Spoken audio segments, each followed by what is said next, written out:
नमस्कार, आप देख रहे हैं धा न्यूज और मैं हूं अभिषेक मिश्रा। बिहार में 2 सीटों पर विधानसभा के उपचुनाव होने हैं। मुंगेर की तारापुर की सीट और दरभंगा की कुशेश्वर स्थान की सीट। सवाल यह है कि ये दोनों सीटें जेडीयू की रही हैं और इन दोनों सीटों को जेडीयू अपने खाते में वापस पाने के लिए बीजेपी के सामने सरेंडर कर गई है।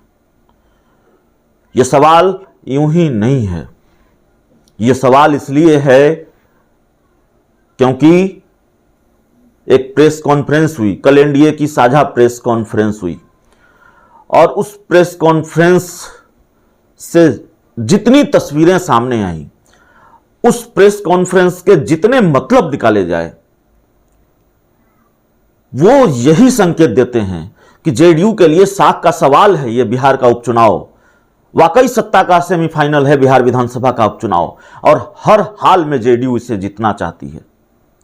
जो जेडीयू ये कह रही थी, जेडीयू के बड़े नेता ये कह रहे थे बीजेपी को लेकर कि हमारी पीठ में खंजर घोंपा गया है, हम मुंहतोड़ जवाब देंगे, उसी बीजेपी से अपने उम्मीदवारों के नाम का ऐलान कराया जेडीयू ने। कल पटना के एक होटल में एनडीए की साझा प्रेस कॉन्फ्रेंस में एनडीए के उम्मीदवारों के, या फिर यूं कहें कि जेडीयू के उम्मीदवारों के नाम का ऐलान किया गया। मुंगेर की तारापुर सीट से राजीव सिंह जेडीयू के उम्मीदवार हैं और दरभंगा के कुशेश्वर स्थान सीट से शशिभूषण हजारी, जेडीयू के विधायक जिनका निधन हुआ, उनके पुत्र अमन हजारी जेडीयू के उम्मीदवार हैं। जेडीयू के राष्ट्रीय अध्यक्ष ललन सिंह भी इस प्रेस कॉन्फ्रेंस में मौजूद थे और जेडीयू के संसदीय बोर्ड के अध्यक्ष उपेंद्र कुशवाहा भी इस प्रेस कॉन्फ्रेंस में मौजूद थे और जेडीयू के प्रदेश अध्यक्ष उमेश कुशवाहा भी इस प्रेस कॉन्फ्रेंस में मौजूद थे और जेडीयू कोटे के कई मंत्री मौजूद थे, कई बड़े नेता मौजूद थे, अशोक चौधरी हों, कई नेता मौजूद थे, लेकिन विजय चौधरी हों, लेकिन ऐलान किससे करवाया गया?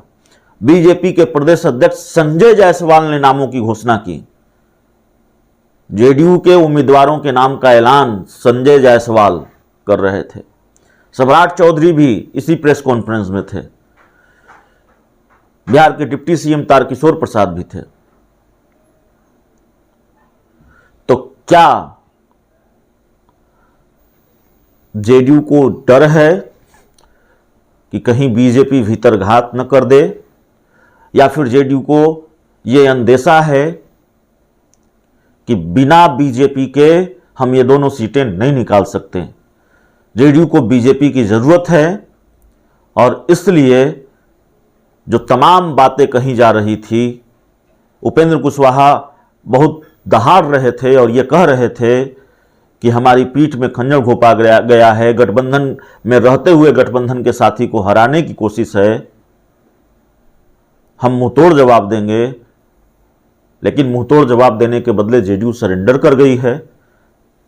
बिहार में सिर्फ 2 सीटों पर होने वाले विधानसभा उपचुनाव को जीतने के लिए, और सबसे बड़ी बात कि जिस तरह से बड़े पैमाने पर प्रेस कॉन्फ्रेंस, इतनी बड़ी प्रेस कॉन्फ्रेंस मैंने किसी उपचुनाव को लेकर नहीं देखी।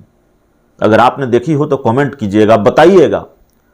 इससे पहले भी बिहार में विधानसभा के कई उपचुनाव हुए हैं, लोकसभा के उपचुनाव हुए हैं, लेकिन ऐसी प्रेस कॉन्फ्रेंस किसी भी राजनीतिक खेमे की तरफ से नहीं की गई, चाहे वो एनडीए हो, चाहे वो यूपीए हो, महागठबंधन हो। एकजुटता दिखाने की कोशिश, बीजेपी को साथ रखने की कोशिश, बीजेपी को मनाकर रखने की कोशिश, कम से कम उपचुनाव तक ही। नहीं तो इससे पहले की स्थिति क्या थी? जेडीयू के नेता किस तरह से बीजेपी पर हमलावर रहे हैं और बीजेपी के नेता किस तरह से जेडीयू नेताओं पर हमलावर रहे हैं। जाति आधारित जनगणना को लेकर और विशेष राज्य के दर्जे को लेकर जेडीयू बीजेपी में किस तरह का भीषण टकराव रहा है। लेकिन उपचुनाव की अधिसूचना जारी हुई, उपचुनाव की तारीखों का ऐलान हुआ, उसके बाद अधिसूचना जारी हुई, नामांकन की प्रक्रिया शुरू होने जा रही है और अब जेडीयू को यह लगता है कि बिना बीजेपी के गाड़ी आगे नहीं बढ़ेगी। बिना बीजेपी के ये सीटें नहीं निकल पाएगी। सीटें निकल पाएगी नहीं निकल पाएंगी वो भी अपने आप में बड़ा सवाल है, क्योंकि चिराग पासवान की एंट्री ने जिस तरह से उन्होंने उपचुनाव में अपने उम्मीदवार उतारने का ऐलान कर दिया है वो बड़ा दिलचस्प हो गया है। अकेले उपचुनाव लड़ने का ऐलान कर दिया वो बड़ा दिलचस्प हो गया है।